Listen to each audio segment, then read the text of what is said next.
எத்தனை பேருக்கு பூ அணிவது முதல்ல பிடிக்கும்? நான் doctor Jayashree, professor of pharmacology இந்த மெடிக்கல் காலேஜ். நிறைய பேர் பூ வச்சுக்கிறாங்க, நிறைய பேர் பூ வச்சுக்கல. பூ வச்சா என்ன லாபம், பூ வச்சுக்கலன்னு லாபம்? நீங்கள் மல்லிகைப்பூ சுடும்போது ஒரு மென்டல் ஸ்வீட்னஸ், ப்ளஷர்னஸ் அப்படி இருக்கும், நல்ல ரிலாக்ஸேஷன் இருக்கும். பூ வச்சுன்னு பாருங்கள், அன்றைக்கெல்லாம் உங்களுக்கு ஹாப்பியாக இருக்கும், கோபம் வராது. இந்த மென்ஸ்ட்ருவேஷன் டைமில் கூட நீங்கள் பிரஸ்ட் டெண்டர்னஸ், மாறு தொட்டால் வலிக்கும், அது மேஸ்டைட்டிஸ் சொல்லுவோம். அதுக்கு கூட மல்லிகைப்பூ உள்ளே போட்டு நீங்கள் மேலே அந்த துணி வச்சுட்டிங்கன்னா அதில் இருக்கிற செக்ரீஷன்ஸ் எல்லாம் அது இழுத்துடும், அந்த மேஸ்டைட்டிஸ் குறையும். மல்லிகைப்பூ நிறைய வேல்யூஸ். மல்லிகை டீயெல்லாம் வச்சு குடிக்கிறாங்க. மல்லிகை வச்சுட்டு ஒருத்தர் வண்டியில் ஏறினாவே பஸ்ஸில் அந்த பஸ்ஸே மாட்டோம். ஒரு லிஃப்ட்டில் ஏறும், ஒரு மல்லிகைப்பூ வச்சுட்டு கொண்டு வந்தால் கரெக்டாக இந்த லிஃப்ட்டே சந்தோஷமாக இருக்கும். ஏன்னா அந்த மனம் யாருக்கு தான் பிடிக்காது? மனம் எல்லாருக்கும் பிடிக்கும். சொல்லுவாங்க, பூ வச்சுட்டு ராத்திரியில் போகாது, பேய் பிடிக்கும்.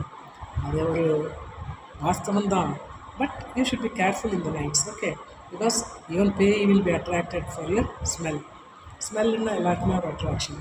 இப்போ ஒரு ரூம் சிங்காரிக்கிறோம், ஒரு ஃபங்க்ஷன், ஒரு வீட்டில் நல்லது நடக்குதுன்னா ஃபஸ்ட்டு பூ அலங்காரம் தான் போகணும். ஏன் பூ அலங்காரம் போகணும்? பூக்கு தான் ப்ரைம் வேல்யூ. இப்போ காகிதம் பூ வச்சா லக்ஷ்மி வராது.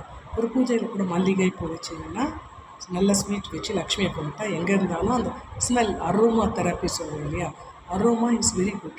உங்களுக்கு லாவெண்டர், அந்த ஸ்மெல் அப்படியே தூங்க முடியலன்னா லாவெண்டர் ஆயில்ஸ் போட்டுக்கோங்க, அவ்வளோ சந்தோஷமாக தூங்கலாம். ரோஸ் எட்டர்னல், பீஸ்ஃபுல், அதுக்கெல்லாம் ரோஸ் ஸ்மெல். மல்லிகை உங்களுக்கு ரொமான்டிக் ஸ்மெல் வேறு, அது வேறு.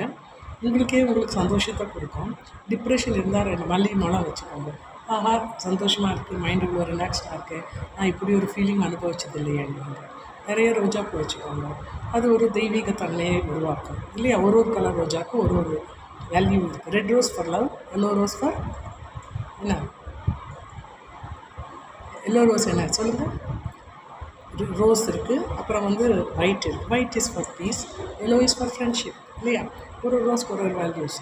நாங்கள்லாம் காலேஜில் படிக்கும்போது நிறைய ரோஸஸ் வச்சுட்டு அந்தந்த கலர் தகுந்த மாதிரி ஃப்ரெண்ட்ஸாக அது கொடுப்போம். ரோஸ் தலையில் வச்சுக்கின்னு போகாத நாளே இல்லை. அவ்வளோ அழகான பூ நம்மளுக்கு ஈஸியாக கிடைக்கிது சென்னையிலன்ட்டு நான் சந்தோஷப்படுவேன். ஏன்னா பாண்டிச்சேரி போஸ்டிங் போட்டப்போ அந்த மெடிக்கல் காலேஜ்கிட்ட எந்த பூவுமே விற்காது. பூவுக்காக ஏங்கிற நாளெல்லாம் உண்டு. மீண்டும் நான் சென்னைக்கு வந்தப்போ அங்கே பூ விற்கிறவங்க பார்த்தா அரிக்குழுந்துலேருந்து, செண்பகப்பூலேருந்து, ரோஜா பூலேருந்து நம்ம ஊரில் விற்காத பூவே இல்லை. பூவை பார்த்தோன்னே ஆசையாக போய் வாங்கி வச்சுக்கோங்க. வாடினாலும் பரவாயில்லை, உங்கள் முடி மணக்கும் இல்லையா?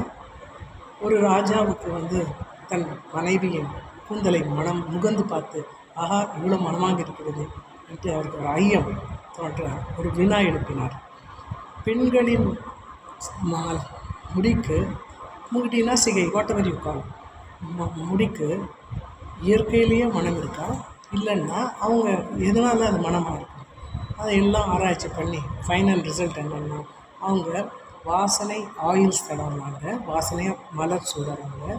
ஸோ அந்த வாசனை தான் முடிக்கு வந்திருக்குதுன்ட்டு சொல்கிறாங்க. ஸோ அது ஒரு சந்தோஷம். பெண்கள்னாவே மனமிக்கவர்கள், மற்றவர்களை அன்பாக நடத்துபவர்கள், கவர்ச்சியாக பேசக்கூடியவர்கள், எல்லாம் நலமும் குணமும் பண்பும் உடையவர்கள் பெண்கள். ஸோ பெண்கள் எதுலேயுமே குறை வைக்கக்கூடாது. கஷ்டம் வந்தால் கூட மறைச்சிட்டு வெளியே அழகாக சிங்காரிச்சிட்டு சந்தோஷமாக போய் மற்றவங்களுக்கும் ஸ்ப்ரெட் யுவர் ஹாப்பினஸ். பாய்.